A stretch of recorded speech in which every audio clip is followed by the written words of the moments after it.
Bingo Blitz rules. If your bingo has ads in it, That's not a bingo. if it doesn't have the coolest tournaments, mini games, and the most breathtaking design, Nope, not a bingo. if your bingo moment makes you feel so excited that you just want to burst in joy and scream out loud, bingo! Sorry, so you're playing... Bingo Blitz? Now that's a bingo. Go for a world of excitement with Bingo Blitz, the #1 free bingo game. Download Bingo Blitz and play for free. Now that's a bingo. Hi, I'm Jennifer, a co-founder of the Go Kid Go network. At Go Kid Go, putting kids first is at the heart of every show that we produce. That's why we're so excited to introduce a brand new show to our network called The Search for the Silver Lining, a fantasy adventure series about a spirited young girl named Isla who time travels to the mythical land of Camelot. During her journey, Isla meets new friends, including King Arthur and his Knights of the Round Table, and learns valuable life lessons with every quest, sword fight, and dragon ride. Positive and uplifting stories remind us all about the importance of kindness, friendship, honesty, and positivity. Join me and an all-star cast of actors including Liam Neeson, Emily Blunt, Kristen Bell, Chris Hemsworth, among many others, in welcoming the Search for the Silver Lining podcast to the Go Kid Go network by listening today. Look for the Search for the Silver Lining on Spotify, Apple, or wherever you get your podcasts. What's up, everyone? It's Noah Daniels. Hey, y'all, I'm JJ. Hey guys, it's Kat. And we're your hosts of the Real Hauntings podcast, where we bring on guests to share their first-hand encounter ghost stories and supernatural experiences. Now on to the trailer. I've been warned to not tell this story, but I think because of the way it ends, it's okay to tell this story, because some people say that with certain entities, to like speak of them or talk about them or in any way like portray them as powerful will attract them to other people. The creepiest thing about it to me is a lot of times it would wait for me to notice it. Like it would just lay its arm out like this, and then I'd be like, where is it? Where is it? And then I'd see it, and then it would just slither back. For more information on the Real Hauntings, Real Ghost Stories podcast, make sure you check out real.fm to learn more about our podcast and many other amazing podcasts.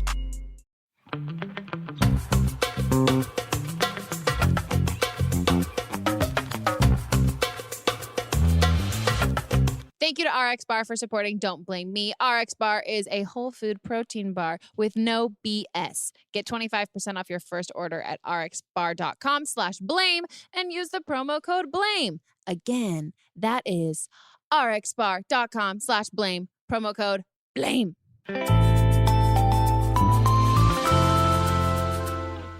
Hello, everybody, and welcome back to Don't Blame Me. Today, we have a super exciting guest. Beep, boop, beep, do, do, do, do, do. She gets a whole intro song because I love her, and she's dancing along.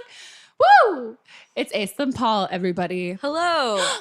Yeah, I hope you're not surprised by that. No, you have a great podcast voice. Thank you. I don't know why. I hear you talk all the time, but for some reason, as Do soon I need as to be closer to the mic? Ooh. Get nice and my low. God. Yeah, don't be shy. Nice and deep. That's Hello. so good. I think it's also just today. I think I have. Are you struggling sore with a cold throat. as well? I hope not. You have a sore throat? Well, I That's where woke it up and it was a starts. little bit scratchy, so I hope that's not where where it it's starts. You went going. to a party. That's what I happens. did. You're I shouting did. over loud music. I went to a party and I was very sober and There you go. yeah. Mind over matter. She's not sick. She just went to a party. It's true. It is. Oh, also speaking of this man who is heckling Aislinn for going to a party. Sorry. Jack Ferry. Hi. Pew, pew, pew, pew, pew. Sorry, I am the talkative producer. Hi. Hi. And you guys are listening to Don't Blame Me, which is my podcast. the best advice podcast out there. Aislinn was listening Endorsed to by Aislinn Paul. this. It's true. She was listening to it on the way over. And Yep. it made me happy. And tell them what you, I'm like, hey, tell them. I feel like I'm like, tell them what you told me. Where I'm like, no, say what you said.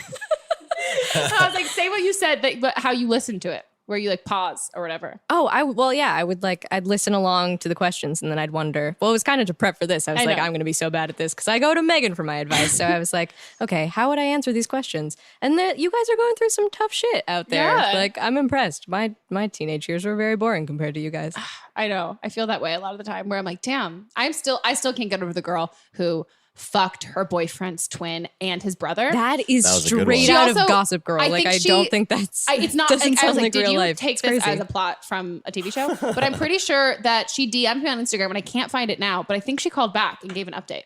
Did she? We Forever will ago? have to dig that out of the archives. I think she did. I know. I'm And dying I to think know. they broke up. Ooh. Well, we have like hundreds of calls. Yes. So it's not always the easiest, but I will get my crack team to dig that out for Your crack team? My crack team. I have a crack team. Crack team? Yeah. For all your crack needs? Yes. Jack Ferry has... No, my Cracker Jack team of like all-stars my God. who are working behind the scenes who you don't even see. Are your fans called Cracker Jacks? Yeah, this is getting weirder.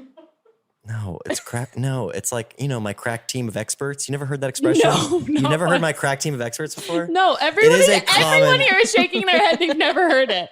You never heard my crack team of experts? No, it sounds like you have a team of people who are experts in crack. On crack. Yeah, Goodness, no. I'm got looking it. this up right now. I literally, and then I thought you were like Jake Paulers, but like Cracker Jackers.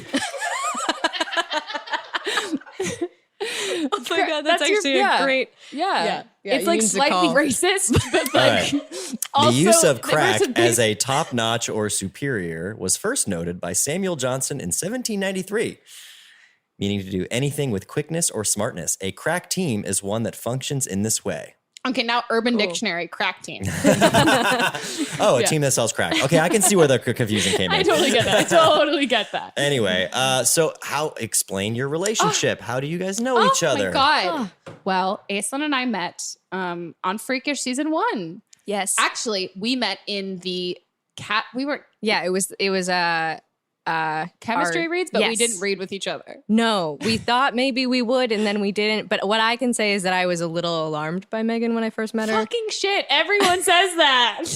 Well, also, I arrived She is very tall. maybe 20 minutes late I was because sitting. I'm late to everything. And then you had already made friends with all the other girls who were there. Like, it seemed like you guys had all known each other for years. And then you told me after that wasn't the case. But I was like, it was intimidating as fuck. Because I was just like, I don't know what I'm doing. And you seem like you know everyone. Even in the office, you were like running to other offices and saying hello. And I was like, who is this bitch? I do. And now we're friends. Awesomeness TV is the only office where I can walk in and be like, I know everyone here.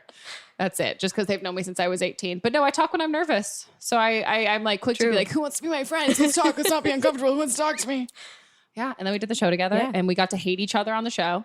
And season 2 just came out. It did. And Only on And I'm Hulu, so right? excited. I've seen a few episodes so far. do you want to give a spoiler and- of your season 1 experience?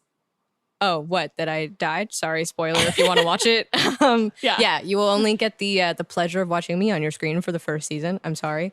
But the good news then- is you're alive in real life. Yes, It in real is life I am very here, exciting. and I'm also here to tell you that second season is unbelievable. I've seen like the first half, and I was so into it. For a show that I was on to now watch it, I'm so into it, way more into it than I thought I would be. It's intense. You're it's so good. Way more into it than I thought you would be too. Yeah, I'm like a true fan now. It was honestly the most entertaining part of the screening was watching Aislinn watch us all because it was like half of a mix of like a proud parent who's like, oh my God, look at all my That's my friends. baby. I'm so happy for all of them. And then also for being like not knowing everything, but knowing enough about the world, being like, no way.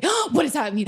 What? And it was very impressive. And I also liked when you would turn and ask Melvin and I questions and both of us are like, wait, so what does this mean? And we're like, I don't know. Dude, I don't know. You're like, well, so wait, when did this happen? I'm like, I don't know. I Wow, don't you're know. like a super fan. I love it. now, well, because first season we spent so much time talking about the universe that I'm an expert now. You are. And so it's actually a real fun time to And watch you don't it have to not watch know what yourself. happens. Yes, that takes a lot of pressure off. Well, today we're going to be, speaking of pressure, giving you some very pressure-filled questions that we're going to have to give advice on. Are you ready? I'm so excited, but I'm also nervous. I don't want to mess up any kids' lives, but Hey, don't blame me. Yeah, don't blame us. Don't blame us. Don't blame us. So how do people get advice from you, Megan? People can get advice from me by coming up to me in the street, giving me $500 and a puppy. And then I will give you some advice. That buys you Or- 30 seconds. Yes, exactly. Or the more complex route would be calling this podcast and leaving a voicemail at 310-694-0976. Again, 310-694-0976. And if you are an international caller, which, oh my God, our guest today is from Canada. I am What? an international guest. Yeah, do you guys know she's related to Justin Bieber, Drake, and Shania Twain? Yeah, all of them. All you of can them. see the family resemblance. Yeah. And that who's your hot prime minister? Justin Trudeau. Also, what is Jennifer Aniston's husband's name? Justin Thoreau. Okay, thank you, because I mix them up all the fucking time. Anyway, we should get to the questions. Yes, we should. I'm so sorry. I get excited. Cool. So are you guys ready to go? Ainslinn, how you feeling? So ready. Good? I'm revved up. I had She's some gonna- brownies that Megan baked, so I've got a which sugar were high. I'm so good. I'm ready. delicious. Thanks, guys. I'm trying to suck up to Mott's. It's our anniversary tomorrow. Oh, congratulations. I know. Fucking crazy. 2 years. Whoa. Wow. Woohoo. I know. Wow. Yeah. Stuck with me. All right, let's get into the first call. Hi, Megan. So my last single best friend got a boyfriend recently, about 3 months ago. And since then, I've been taking it really hard. I've spent a lot of time crying over it in fear that I was going to lose her and our time together. But I thought it was just me being selfish, so I never brought it up to anyone. Recently, I started opening up to my other best friend, who happens to be her sister, and a few other friends about it. And since then, I've realized that I'm not the only one that feels this way, and there's just been red flag after red flag popping up about this boy. And he's turned out to be pretty manipulative. He's very selfish with her time. He barely lets her hang out with her friends, and he gets mad at her when she's not at his house in a timely manner, and he never travels to her house, which is weird. He made her cancel breakfast lunches that were with a very close friend, and that's something that she's been doing for years, because he didn't like another man taking her on quote-unquote dates. I just don't like the way he's treating her. She's 21, and this is her very first relationship, so I don't think that she knows how to tell him no, and I understand that he'll be okay if she wants to do her own thing, and she can still be a good girlfriend if she does that. I hate confrontation, so I haven't brought anything up to her yet, because I don't know how. So basically, my question is, how do I go about telling my best friend that I basically hate her boyfriend without making her super upset with me? Yeah. It's a hard place to be. It is. Aislinn and I've been staring at each other across the table during this because we definitely have experience with this. Yeah, so many times, especially I think in young relationships, you end up meeting like your friends' boyfriends and thinking, wow, if we're so close, how can you like someone who is so awful? Mm-hmm. And I've had that. I've had ex-boyfriends where friends have told me that they really don't like them. And it's created a wedge between that friend and I. And like, I'm definitely, I think you're also like when you're in like the heat of not even the heat of the relationship, when you're in it and you're so invested, especially if it's the first relationship I've had. This is like the male attention, all this stuff. Like I really like this kind of a thing, that you're kind of quick to side with them. And I've definitely sided with like crazy, terrible exes that I've had, and then realized later on when we break up, I'm like, oh, my friends were definitely right.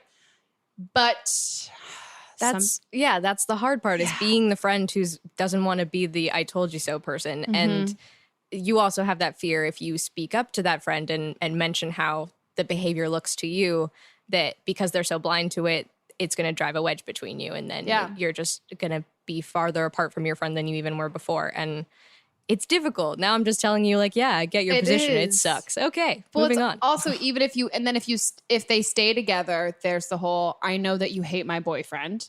And then if they break up or they want to break up, there's the whole, well, I don't want you to be right. Like, I want to be right in this situation. I don't want this to be as bad as it is that you're saying. I would say, as somebody who's done this, I've been you and I've been the friend who's told a friend, and I've been there and I've had people do it to me. I don't think it's worth it to have a sit down conversation. I think if you can like gently bring things up in context as it's happening, like if your friend like will not, what are you laughing at? Just like subtly undermining. No, but like, I mean, like, I think if your friend, if like he says something, if your friend's like, oh, like I can't go to brunch because he doesn't want me to go because he doesn't want another guy taking me out. You're like, well, that seems a little odd because like, it's not like really a date kind of a thing. Just reinforcing if your friend is suggesting that like, oh, this feels a little off to me. If she feels weird about it, definitely reinforce those feelings. Yeah, but I don't say plant those. More conflict. Exactly. I think that's what I would say. Yeah, because ultimately she's got to be the one who figures it out. Like no one else is going to be able to tell her your relationship is screwed up. If she's still in love with that guy, she's not going to want to see it. She's not going to see it. Mm-hmm. She has to do that on her own. So unless like you're worried about her physical or emotional safety, which might be in danger at this point, like if he's being that manipulative and and not letting her see anyone, I get having those concerns, but I think it's good that you're talking to other people in her life. And her sister too. Yeah. And you're trying to like make sure everyone's aware and you're all looking out for her, and if she seems that she's in danger, you can step in. But for now, I think your friendship's more important than like, because you run the risk of losing her if you speak up now. So trying to just stay on her team and whatever she needs, support her in that. And hopefully at some point they'll break up and in a few years, you guys will sit over cocktails and she'll be like, remember when I dated that asshole? I can't believe I did that. And you'll be like, yeah, who knew? He was the sucked. worst. Yeah. No, I think that's good. I think that is good. On to the next call. Hi, Megan. I'm 19. Before I get started, I just want to say that I really appreciate your content. I can tell you're a really genuine person and you care about your viewers and your listeners. And I just really appreciate you for that. I really love listening. The question I have, or rather the issue I have, is something that I think a lot of girls or like women my age deal with. Ever since I was, in middle school and high school age, I had a really hard time keeping friends or keeping a friend group. And I know that's really common for middle school and high school because, you're just friends with the people at your school because they're there and, you may not really be that similar to them or whatever. But I'm now a college student and I'm still finding it hard to find friends that I really get along with and who are similar to me and who care about me, genuine friends.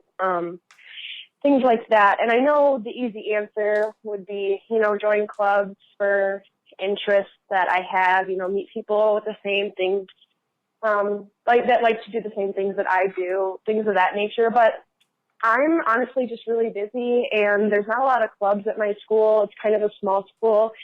And I just find myself making friends based on proximity still, even though I'm in college.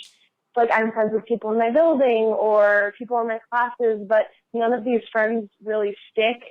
Or if they do stick, I just don't feel like we have that much in common or I can really trust them or, they really understand me. So I've been struggling with this for a couple of years now. And I was just wondering what your advice would be to finding genuine friends that really care about you. I have friends, but none of them really understand me that much.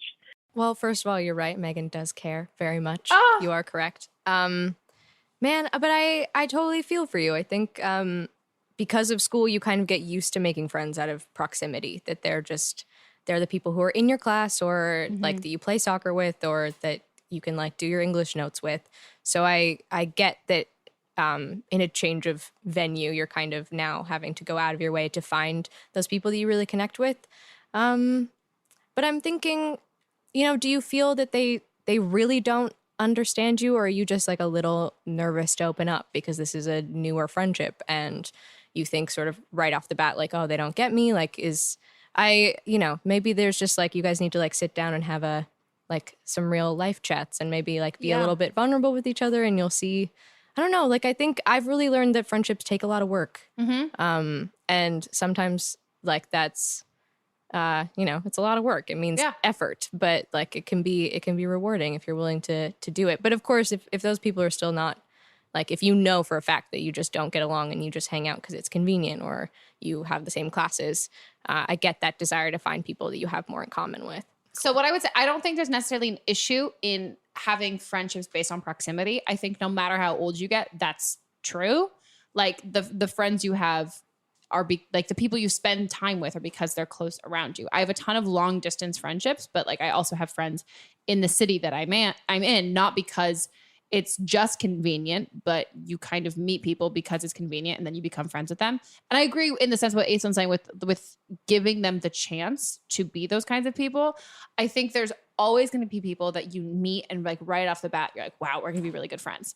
And then there's other people where who they project themselves to be out to you might not be who they like really are all of the time. And that's the same thing with you. Like maybe you guys aren't giving off your true self automatically and it takes a little while to get to know each other. And so I would say give that time to kind of like foster those friendships. And if that's where you're not getting it, but I also will say, which just seems a little like defeating, I didn't have great friends in college. Like I had really good friends and I made really good friends growing up, like in childhood. And then I went through a period of not having any, aside from those friends that I had growing up, like I had no lasting new friendships from the time that I was like 18 until I was I had like one or two. I think Lily was like the only friend that I made in LA that I stayed friends with. And like, that was a time period where like I probably gained and lost like like 5 to 7 like decently good friends. And it now on like in the time I was like, God, is this me? Like, what does this have to do with me or anything like that? It was me. It's all totally me. But it took a while for me to find friends that, I mean, I'll be real. Like some of my best friends were out of convenience because we worked on a show together and then we're all friends with each other. But like, that's because we were forced to be friends and then realized we still liked each other. So I think that there's nothing wrong with being friends with people because you kind of have to. And not just making the best out of those friendships, but like kind of giving them as much of a chance as you would to people who you might have totally parallel interests with. You might have more interest than you actually think you do right off the bat. Yeah. That's what I would say. And especially if you're too busy to like join a club or go do other stuff, you're kind of setting yourself up for failure. If you don't want to have convenient based friends, but you don't have time to have any other friends based on convenience, then either you got to choose, do the convenient friends or just don't have friends at all, which I also think I think it's better to, if you really feel like you're not understood and they're not bringing you happiness, I think it's much better to focus on yourself than to kind of like sacrifice yourself to like just to be social, just for the sake of being social. Nice. Says the antisocial girl who loves sweatpants. I think she's so busy because she's like probably working and also in school, right? Yeah. So, I mean, she's been in school for a while, so presumably she'll be finished soon. So hopefully with that newfound free time, she can actually start doing some things that maybe she didn't have time for. Yeah. Like take a dance class or what have you. I like that idea. So, also, who doesn't have friends based on convenience? I mean, that's where all your friendships come from. You happen to work, meet people. School. You guys met auditioning, right? Yeah, we met an audition. Met on the show. That's where we developed a friendship. It's just Exactly. that but at the same time, I feel like we became closer when the show afterwards when we were making the effort to see each other. Exactly. Like that's sort of the thing is like you have to test those limits and see like if I put in more effort, if they reciprocate, that's how you build the friendship. So It's it like seems once- convenient at 1st and then you can build it into something more than that. Like once you move away from your hallmate, are you guys still trying to hang out? Like, are you being friends with each other just because you're within the same like square foot distance? Or like when you're not together, are you guys thinking about each other and like saying hi and like checking in? I think that's where you can kind of see. But yeah, all of my friendships, I mean, my relationship was based on convenience. Swiped mots. Ayo. Okay, on to the next call. Hi, Megan. So I have a friend that is I think that we have a very toxic friendship, but she doesn't really know it, which clearly there is some toxicity there. But so we knew each other in 10th grade and she kind of had her group of friends and I had my group of friends, but we were acquaintances. We were friends. We were both kind of, we came together because we're both, I don't want to say active feminists, but we do try our best to, educate people on feminism and stuff like that. So we came together with that and we became friends because of that. And then this year, last year actually, in 11th grade, she fell out with the group of friends that she was with and she was alone, and she came and she hung out with me because I was the only acquaintance she knew that actually, that didn't turn their back on her, I guess. And we kind of became a very tight-knit group. We welcomed her with open arms. I had no problem with that. And, in the beginning of the year, first semester, it was all fine. It was all good. But then I started noticing little things. She's a very aggressive human being, which is fine. I don't mind. But it's just she likes to dish it out. She's mean to everybody. And I'm fine with being mean to my friends, as jokingly matter. But she's all constantly screaming. She's constantly swearing at us. And she thinks that she's joking. She's being cool. But it's very aggressive. And it's very insulting sometimes. And it's very just in your face. And she's always yelling at us. And it gets to a point where I'm just like, oh my God, stop. But then I think in my head, I'm like, if I tell her that, she's going to have nobody to hang out with. And I don't want that. I don't want to leave somebody friendless because it's horrible. But she's just always yelling at us. And she constantly thinks that she's, I don't want to say better than us, but she does. Whenever I get higher than her in a test, which, happens, like if I get a pointer, she will be very, I don't want to say jealous, but just she's not happy for me when I do. But when she gets higher than me, then she expects everyone to be over the moon. She genuinely thinks that she's the greatest human being in the room at all times. And she wants everybody to agree with her views, but we can't. She wants everyone to agree with her views, but she can disagree with ours all the time. But if we disagree with hers, she gets hella mad. She gets triggered. She's always angry. And I just don't like that in a friendship. But I let it go. I was like, we'll just wait till the end of the year. It'll be fine. But I don't want to leave her alone, but she's also really, it gets exhausting trying to tiptoe around her and try to not make her mad and just cater to her constantly. And I don't know if I should continue this friendship or if I should talk to her about it and just let her know, like, hey, this isn't cool. I'm not enjoying this friendship. It's really hard for me mentally and physically. So I don't know what I should do. So just help me. I don't know what I should do with this friendship. Whoa. Fuck this bitch. Yeah. Dude, she's the fucking worst. Good God. Wow. Such an easy answer to It this is one. so easy. No. Bitch needs to be left alone. Aislinn's nicer than me though. So No, well, that's what I true. was going to say is that I appreciate how nice you are. You're like such an empathetic person, clearly, caller.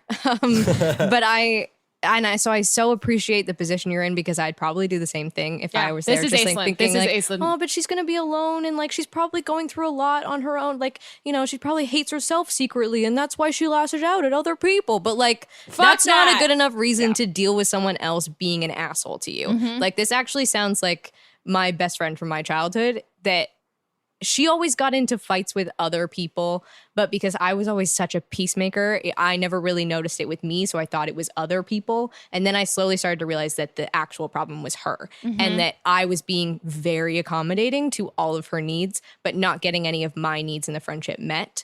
And then when I started going elsewhere for those needs, she started telling me that I wasn't around enough and that I wasn't doing enough for our friendship. And that's when we were no longer friends. And it sucked. But like, you can only help people so much. And when they're treating you like shit, that's not a good reason to stay around. I mean, but I'm down with your idea to talk to her. If you want to like bring it up face to face and say, look, we're not into how you treat us or anyone else in the friend group. Like, I say, do that. If it doesn't go well, then cut your losses. You don't need her. Yeah, I think also Aislinn is also a very empathetic person. Like, you are very like this gets me into trouble. This is you in a call, like 100% thinking about the other person who's an asshole to you, where I'm like, fuck this bitch. I've also been in that friendship before where you don't. It's like you put the lobster in the cold water and you turn the hot water and then you like slowly turn it up to hot, that you don't really realize these terrible things that someone's doing or how they treat other people until you're suddenly like, holy shit, how did I get so invested in this? I'm burning alive. So I've been that where exactly what you're saying, where you're so accommodating for everyone else's like little things they like or don't like, and you're walking on eggshells and you're tipping toe around everything, but they're not doing any of that for you. And you end up sacrificing so much of your own happiness, what brings you joy and your personality and all these things just to make someone else happy. And I also, this is like the totally like pessimistic asshole part of me that I'm like, no matter what someone's going through in their life and what they're doing and what they're dealing with, projecting that onto other people, as much as you want to be understanding and think about it from their point of view and what they're going through, at a certain point, the only thing that is going to happen from that is it's going to put you in a worse place. And it's not like you being like, well, they're going through a really bad time, so I'm just going to suck it up and deal with it. The only thing that's happening there is you're justifying somebody else's like psychotic ways and letting them do this stuff and being like, you know what? It's okay. You can act like that because you're going through all these things. And I'm going to sacrifice my happiness and my mental stability because of that, like of what you're doing. So instead of us walking away from this of being like, you can deal with your own stuff, I am now going to say that like my mental well-being is less important than like making sure that you are coddled and happy, which that just breeds like a terrible human being who thinks they can treat other people like that. And then it just makes you feel like shit. So it's not, I think not saying something is just hurting her more. I think that's just, you're letting her be kind of a shitty person and thinking that she can get away, continue being a shitty person, and that people in her life should accommodate that. I think you should definitely like say something, because if it's out of left field, I mean, I'll be honest, I think there's a very slim chance that she's going to change her ways and be like, you know what, you're right. Like, I don't think it's likely. I've been lashing out because I feel like this at home and I'm so glad you said something. Like, I'm going to totally change. But I'm a whole new woman. A whole new world. But I think if it was me, I would say something just so she also can't use it against you, being like, well, that was out of left field. You didn't even give me any and you're warning. not like ghosting her. Yeah, that you check guys are off just that all making box. plans without her. Like, Exactly. yeah, I think it's really cool of you to want to say something. Yeah. But then I think you give her, I think you say, you're like, hey, I just like want to have a sit down with you and talk. And I would not do it with her sister and her other friends. I would just do it as you. Otherwise it feels like you're being like, she would feel like she's being ganged up on. Yeah. And so I think saying it in person, don't write a letter. I think letters are so passive aggressive. Good God. I've had a letter like, no. Stuck in your locker? No. Sydney wrote me a letter once when she was mad at me and then read it to me on the phone. And now after this, like we got in 2 fights in our entire friendship. And then after that I go, by the way, never fucking do that again. That was so mean. And she was like, oh yeah, I think you're right. And I was like, yeah, it was fucked up, dude. Because I had this image of my best friend writing a letter about why she was mad at me. And I'm like, that's a terrible idea. Like, I don't want that in my head. But I would say like sit down with her just one-on-one and just be like, hey, I want to have like just a conversation with you and to talk to you about how I'm feeling.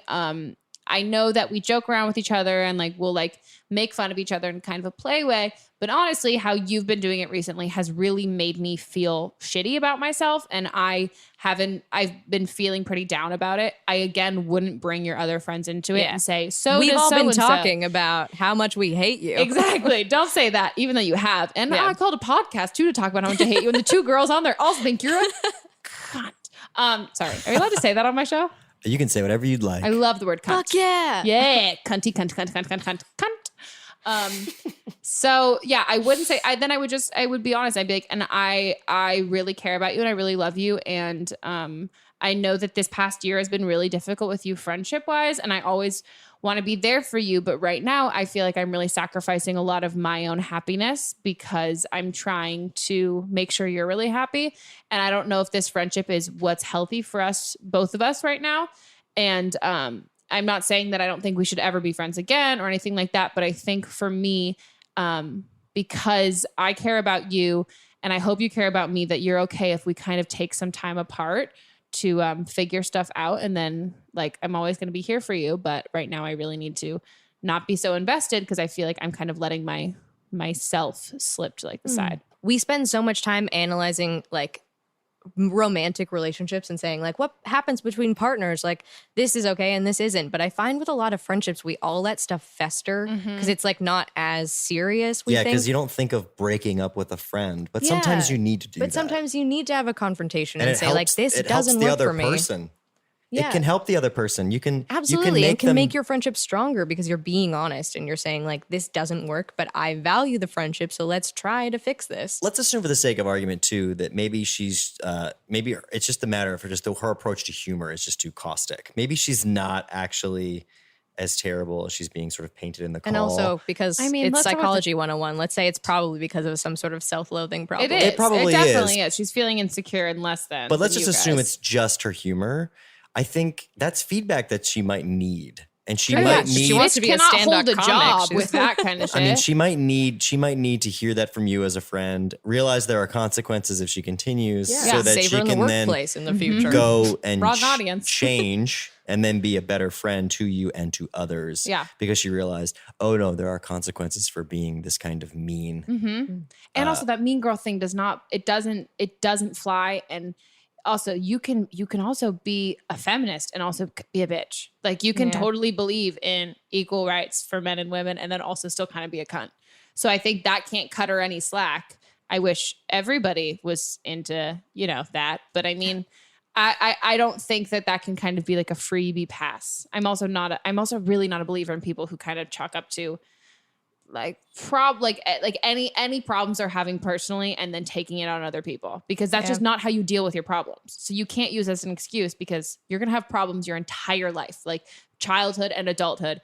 And there is no time at in any point that people should be justifying how you're behaving because it's throwing a temper tantrum. It's like you're lashing out at other people because you're hurting, and that doesn't help you or them. At the same time, with that kind of thing, I always tell my close friends that I cut them slack anytime that something is going on in their lives. And if they're short with me or something comes up, I'm like, I totally get it, because our friendship is normally at a healthy place. Exactly. If something happens and you momentarily lash out at me, I know why, and I am not going to get it's not the mad norm. at you. And this also is not the time for me to address it and say, you treated me bad, because I know you're going through a lot of shit. But if that's just your normal, if that's just like the level and the way that they treat you all the time, I know so many people going through such bad stuff, and they always have time for their friends, and they always treat them well.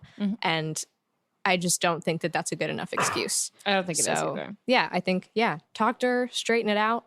If you guys can't save the friendship, I think you're going to be fine without her. Okay, guys, we got to take a quick break, but we'll be right back.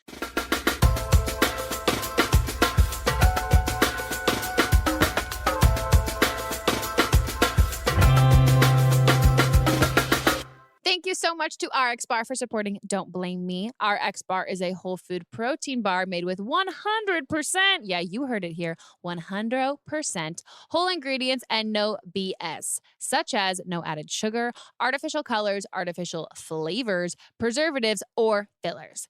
They're made with 100%, that's 100% whole ingredients for all of you who aren't cool in the street slang. RX bars are made with a few simple, clean ingredients where every ingredient serves a purpose. I love that. I hate things that don't serve purpose. I don't like knickknacks. I don't like fillers in my food. For example, egg whites are a main source of its protein that is easy for your body to absorb. Ugh, love eggs.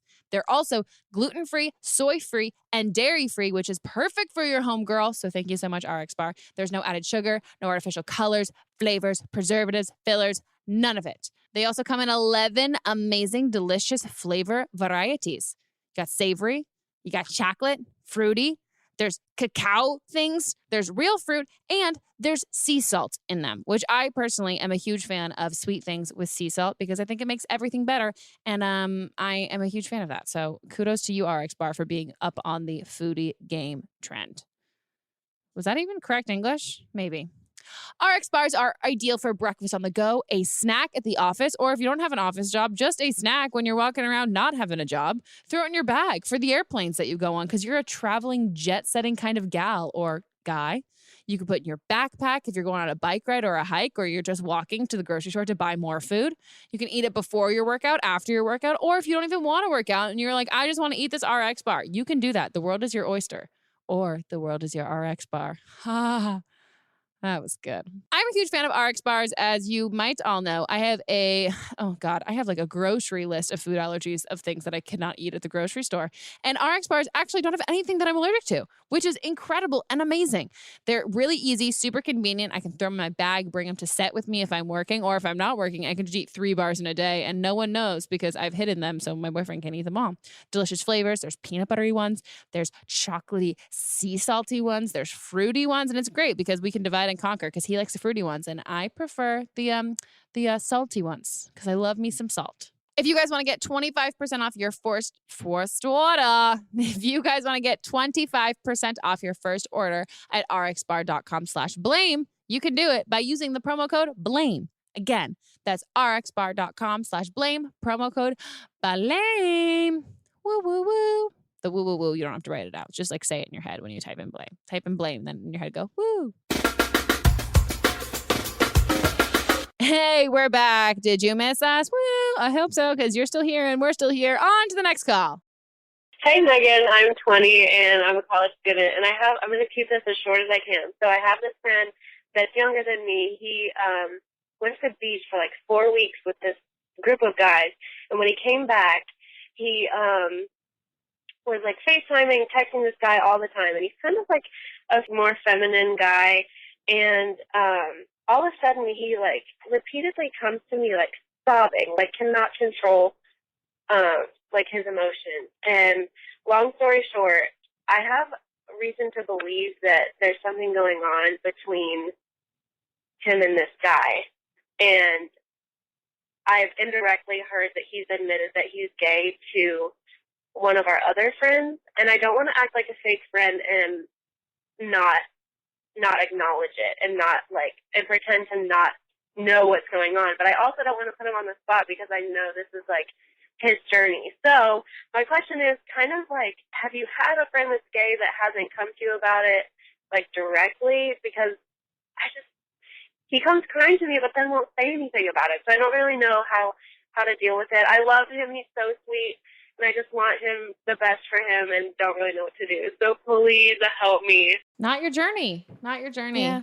thanks for loving my podcast, but it's not your journey. Hashtag not your journey. Hashtag not your journey. Yeah. I mean, it's just that's kind of because it could be a number of things. It could be that he's not ready to come out to you, or he's not ready to come out in general, and just like is still thinking maybe I'm gay, maybe I'm bi, maybe like I'm pansexual. I don't know.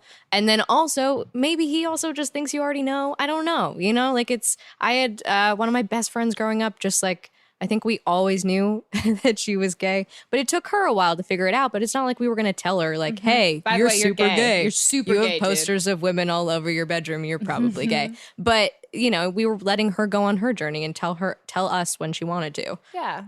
I think there's totally a way to do it without being weird. No. I think there is. No. I think you say, honey, why are you upset? Are you having relationship issues? And then you say, what's their name? And then that's his opportunity if he chooses to. And if he chooses not to, then you back the fuck off. Yeah, I think it also depends on what he's coming to her for. If he wants advice, but or it if sounds he like wants... it sounds like he is, because he's coming to her sobbing, is what she said. But there's sometimes you just want to come cry to a friend and you don't want to talk about what it's about, and you can that's true just too. be a warm body for a hug. And I think you can also offer that as well. I think give them the opportunity, because I think sometimes people might want the opportunity to know, like, this is a safe space. You can talk to me about what's going on. You don't want to feel like you're blindsiding them. But also without saying directly, who is, are you or aren't you? Because that's irrelevant. The fact is, if you're having a relationship issue, you could be having a friendship relationship issue. You know what I mean? It's just like, tell me who hurt you, basically. Exactly. And then let that person then fill in all the blanks. But I agree. You can't out somebody, especially she says she's 20 and her friend is younger. So, I mean, sometimes people don't feel comfortable coming out until they're in their 20s. That's very common. I had a now. good friend in college who I knew he was gay. I always knew, but never said anything, never brought it up. It's also irrelevant. Exactly. That's one of the things. Like, this is not relevant for our friendship at all. Yeah. And he told me when we were in college that he liked me and he had a crush on me. And I remember my response, I was like, I think we're really good friends.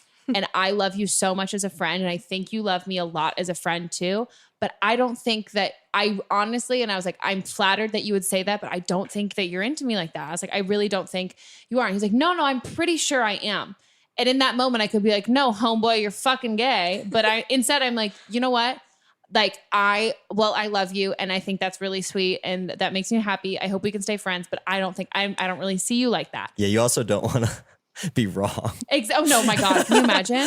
My God. No, but I also God, I wonder if he's even listening to this. I have one of my very, very best guy friends from like childhood growing up has never identified his sexuality once, ever. We have been best friends since we were 10 years old. Not once ever have me or any of my other friends been like, hey, what gender or what like non-conforming gender do you identify with or are you into? Literally have never once asked. It's never come up. And that changed nothing in our friendship. Like, I would not ever say that like we're not closer because he hasn't said or admitted what he is or is not into sexually. I identify these following ways. Exactly. And it changes nothing about a friendship. And I get that it's hard to see someone so upset, but why does it matter if he's upset over a boy or if he's upset over a girl?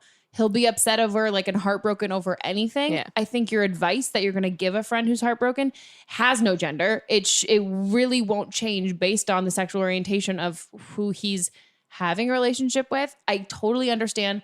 Also, if he's told another friend of yours that he has come out to another friend of yours, you might feel slighted and feel like, wow, why did this person get to know? And like, you feel closer to them than me. You don't want to tell me. Yeah, but it's not about you. And maybe there was a situation where that person, it just came up naturally. But I do agree with like teeing it up in a sense of being like, I'm going to give you an opportunity to say this so you don't have to feel like you're pulling that out of the blue and just like spewing it out. I'm going to give you an opportunity to say it if you need that sort of like training wheel support, and you can take it or you cannot. And then I think if he doesn't take it, I say just drop it and just be like a good ear and like a shoulder to cry on. And then eventually he will or will not come out. And I don't think it matters if he does or doesn't, because it won't change your friendship. Him coming out to you is not going to prevent him from feeling like is having an identity crisis and accepting his sexuality. Like that process of accepting it doesn't end with coming out to his friends. It's dealing with coming out to his family. It's dealing with like the social constructs around being gay and all of this other stuff that doesn't, just because you're going to be accepting doesn't mean every other step is going to be easier. So I think it's like you can't avoid, he has to go through that journey and he can't avoid it. And I guarantee you at this point, from even just your call, you sound like you're super supportive of it. And he knows that you're super supportive. I don't think you need to be explicit in saying it. But you can say like just generally like, hey, you know, I love you. Yeah. And if you want to talk, I'm always here. And if you don't want to talk, I'm also here. Like we can hang out and talk about anything, or we can talk about what's bothering you. Like just. Yeah, I'm here for you no matter what it is. Exactly. And then you're not being another, because I'm sure he's probably getting pestered by all these other sides. And if you can be that person who's like, God, I know that I can go hang out with her and I know she's not going to ask me about it or question me about it, and I can just be myself, you're not another hurdle he has to jump over. Yeah. So it's also, no offense, you're probably not the one he's like struggling to tell.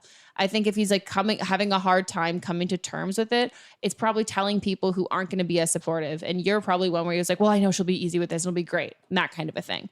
So I don't necessarily think that he needs to be super explicit with you of his sexuality in order to know that you support him. I think you can support him without, like he's been saying, with just saying like, I love you unconditionally. And your support doesn't have to be in the whole like, by the way, I know you're gay and I like that. Yeah. Like, and for his sexuality to not have to be his whole like waking life, that's the only thing he's thinking about or talking about with his friends. If he can have like a break from like thinking about this really tough time in his life, you know, like it's hard to make that, to be coming out, because also a friend of mine explained like coming out is not just like a one-time deal. Like it's something that you have to then do for the rest of your life. And that I think is a really tough door to open and say like, okay, this is just going to be forever. This is going to be my daily life now. So if he's taking his time and figuring it out, I think you can just be there for him as a friend. Well, you're not going to believe this, but we have come to the end of the podcast. Serious? Already?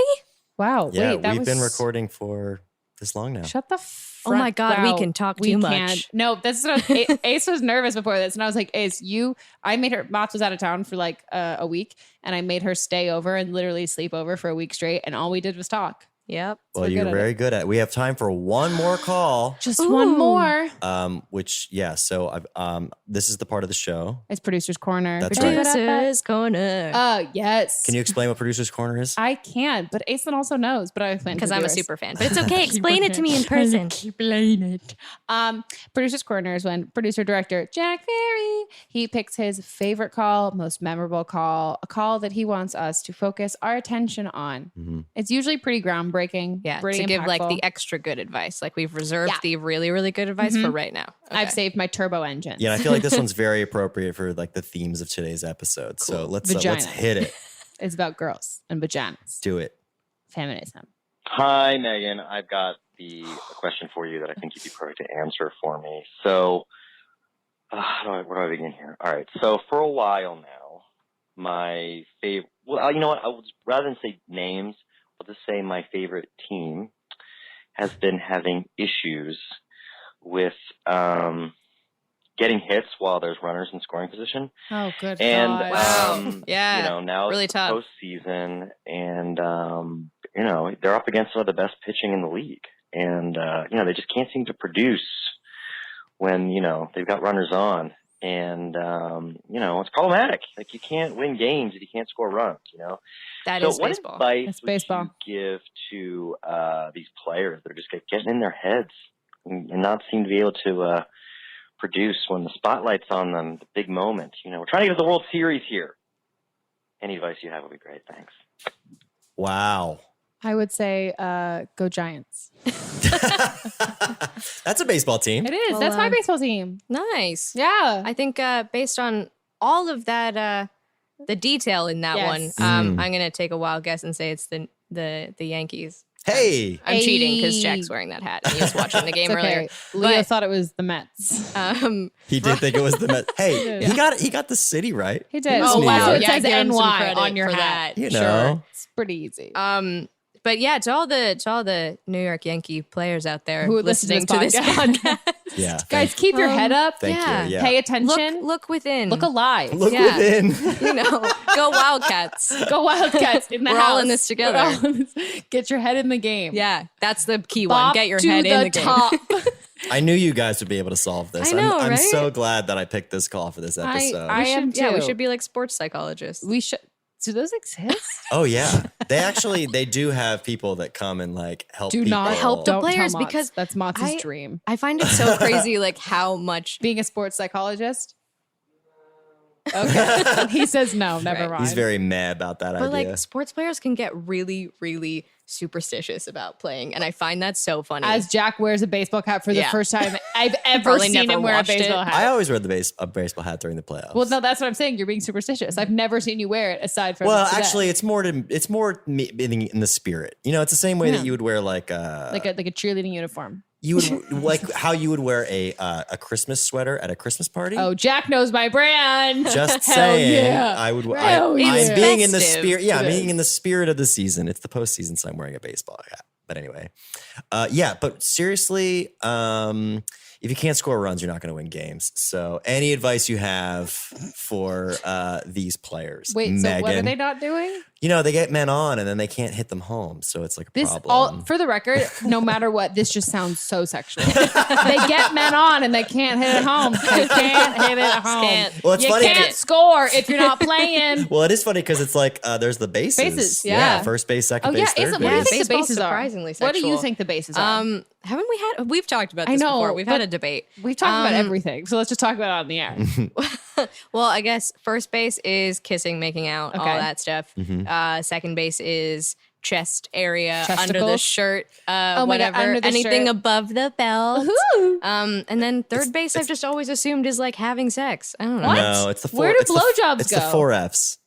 Okay, well, Remember, we talked about this with Mel. I guess, Mel, yeah, like- Mel, chime in again on this mic here. Mel. I've just The never four- heard the four Fs of anyone the four refer to like bases. having sex as like I hit a home Home run run. last night. Like, I mean, that's so- 16-year-olds. Okay, Mel, got All it. right. Yes, Mel. French, fill, finger, fuck. And I French, learned a new feel. one too. The dugout. Fellatio? The The dugout. dugout. Is Dugout. that, is that What is ass that? work? Yeah. That's some ass work. That's some booty play. See, That's some booty play. we somehow managed to take this stupid Yeah. sports question and turn it into sex Turn it into anyway. butthole. That's Megan's brand. It is my brand.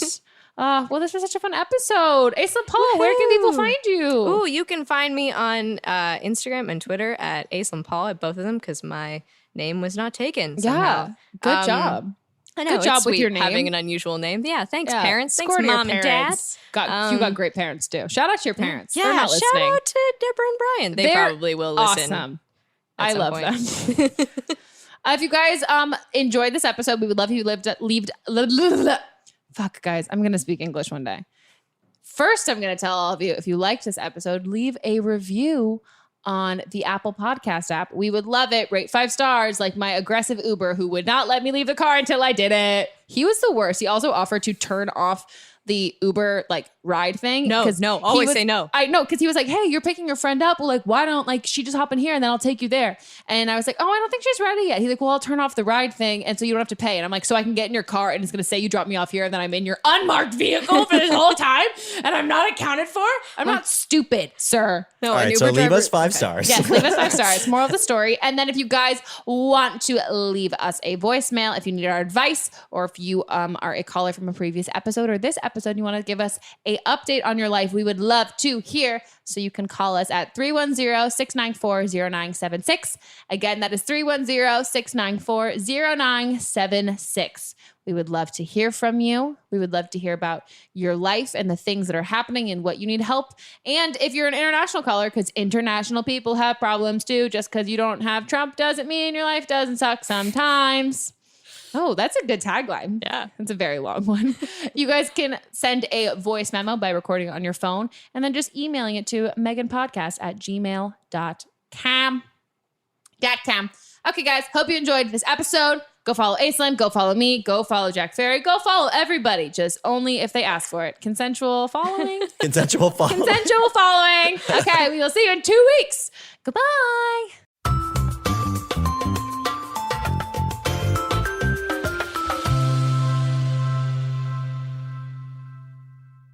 Blame Me is a production by me, produced and directed by Jack Ferry, associate producer Melissa DeMons, edited by Melissa DeMons, post-production sound by Chris Henry, and music by Giacomo Picasso and Ryan Hunter. I will see you guys in 2 weeks, and don't blame me if your life bursts into flames before then.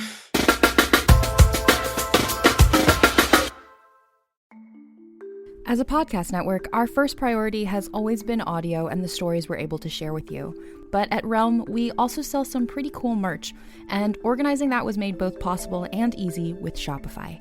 When you think about successful businesses like Aloe or Allbirds or Skims, an often overlooked secret is the business behind the business that makes selling and, for shoppers, buying simple. For millions of businesses, that business is Shopify. That's because nobody does selling better than Shopify. It's the home of the #1 checkout on the planet. And the not-so-secret secret that's definitely worth talking about is that Shop Pay boosts conversions up to 50%. That's more happy customers and way more sales going.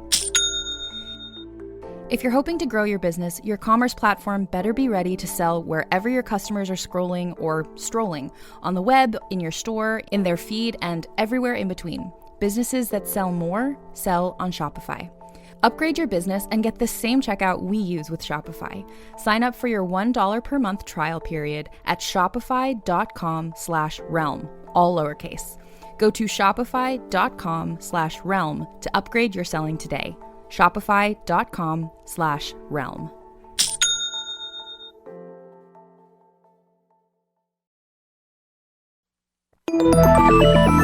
Listening to a podcast should be time well spent, and I promise it will be if you'll give this podcast a try. It's called Something You Should Know. I'm the host, Mike Carruthers, and in every episode I talk with leading experts on topics I know you will find fascinating.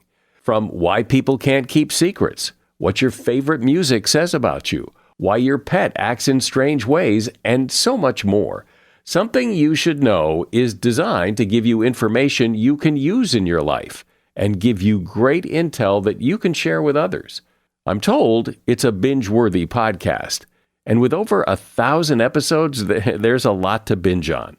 Something You Should Know has been ranked in the top of the Apple Podcast charts consistently for a long time. I know you're going to like this. I just need to get you to try it. Something You Should Know. It's available wherever you listen to podcasts. Hi, this is Rob Benedict. And I am Richard Spate. We were both on a little show you might know called Supernatural. It had a pretty good run, 15 seasons, 327 episodes. And though we have seen, of course, every episode many times, we figured, hey, now that we're wrapped, let's watch it all again. And we can't do that alone, so we're inviting the cast and crew that made the show along for the ride.